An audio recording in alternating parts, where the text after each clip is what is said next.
Okay, in this video I'm going to take a quick tour through an EDC17 file. It's from VW Tiguan.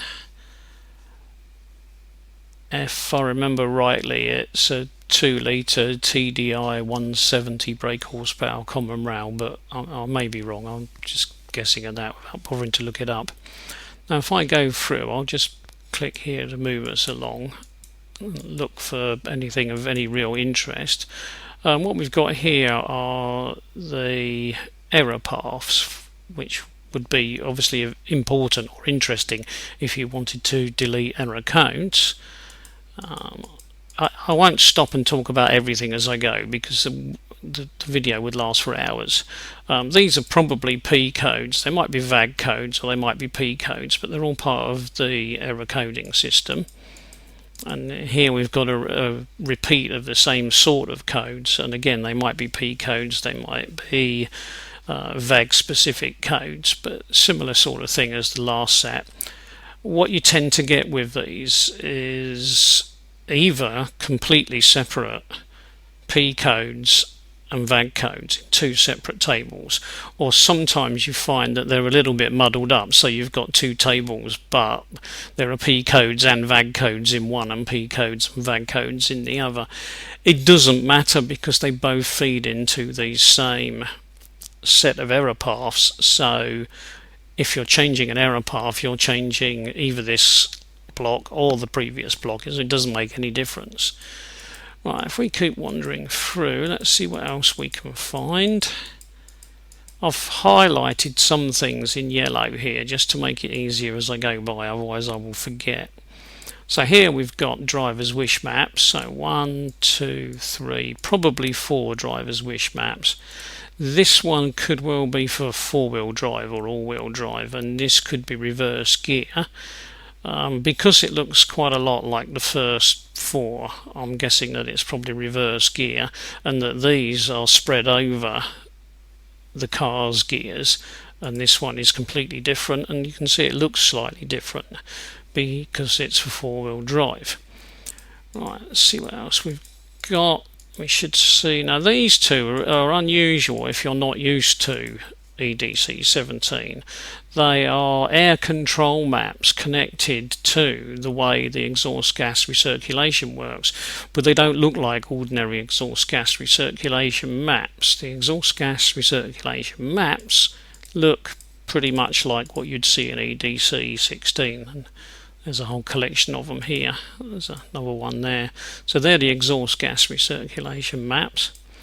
I keep wandering through here. We've got a collection. These are exhaust gas recirculation type maps.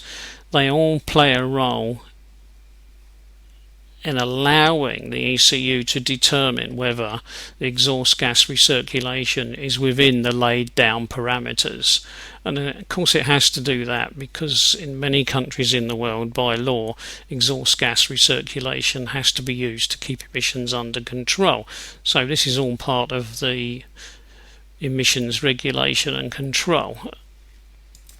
Here we've got some hysteresis maps which control what the exhaust gas recirculation maps are doing, so they help control the EGR maps.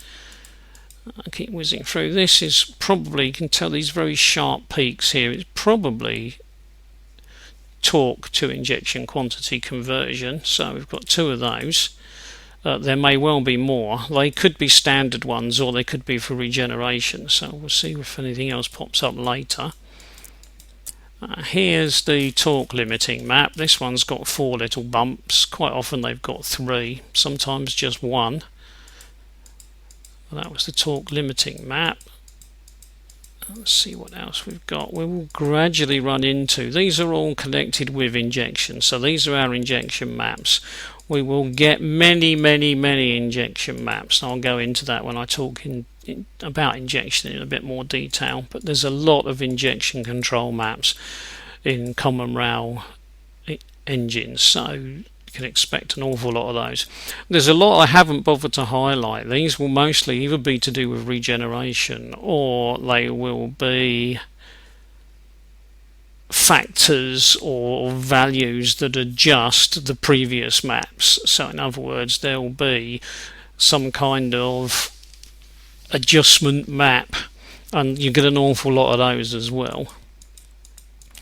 Right, if we keep going through, we should eventually come across something that's going to look vaguely like boost control. Oh, no, not yet. Nearly there, I should think. They must be here somewhere. Oh no, there we are. What we've got there are, or what is, the duration map. Now in this particular ECU file, this duration map is used for all the different types of injections. So whether it's pilot injection, main injection or post injection, the maps all take their duration values from this one map. It's not unusual to find several versions of this map in a file, but this file's only got one. Alright, so let's have a look. Oh, there we are. There's boost control. That's probably an N75 boost control map. There's another one there, another one, another one, another one there. There might well be there's another one.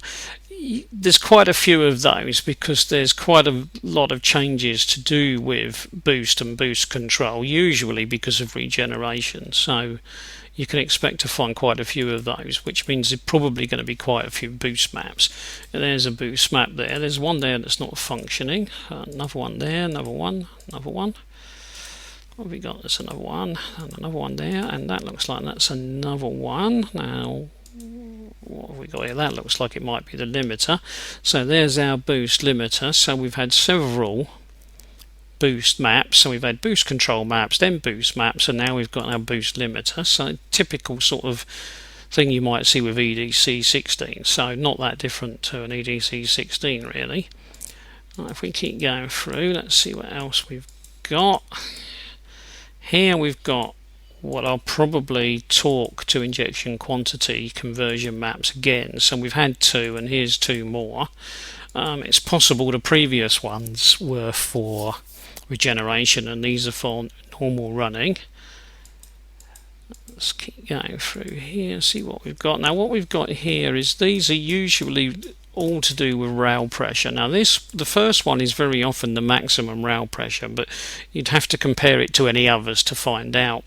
And this one here, when it's present, is very often just the value of the maximum rail pressure in the system that would ever be available, limited simply by the mechanics of the system. So in other words, that's related to whatever pump was fitted to that car. But this one is very often the actual maximum that would actually really be possible for that particular car or that particular pump. It may not be the maximum one. I'd have to look at them to see, but the reason being is that if we look, we'll see that we've got a variety of others. There's another one there, there's another one, and another one, and another one. So you'd have to look at the values to find out which one is likely to be the maximum. Sometimes you find they're all the same, so there is only one maximum, but looking at these, they look slightly different. So they're all rail pressure maps. These two that go up in little steps like this and reach a peak and then come down again, they sometimes stay high or they come back down again. There again, maximum rail pressure available in the system at any given rev per minute or injection quantity. So they're like a sort of an overall figure of limit, as if to say, you know, at this point you can't go over this limit and at this point you can't go over that limit. So they're like a sort of little mini limit for that. See, and here we've got the smoke map. If I remember rightly, this one is air pressure dependent, so this would be your injection quantity limited by the amount of air available, but as assessed by pressure rather than by the air mass flowing through the MAF or the mass airflow meter. And we've got what looks like a starting map and then a second starting map. This second one here is very often very similar to the first, but is designed to be helpful in the event of a push start or a toe start. And then we must be getting near the end now. Now these look like they're swirl maps, so they're to do with the swirl control system used on the car. these very often are followed by a series of others that look flat. In other words, these are probably the same sort of maps, but they've been set at a maximum. So whereas this shows what is probably opening and closing of the flaps, these are not opening and closing, they're just set at maximum value. And I should think we're getting pretty near the end of the file now. There's probably another one of those swirl control maps, and then by now I think we've probably come to the end. Yep, so that's the end of that particular file. Now that was a very brief run through, because what I will do is in the further videos I will take each map or group of maps in turn and go into more detail about that particular one. So I'll stop there.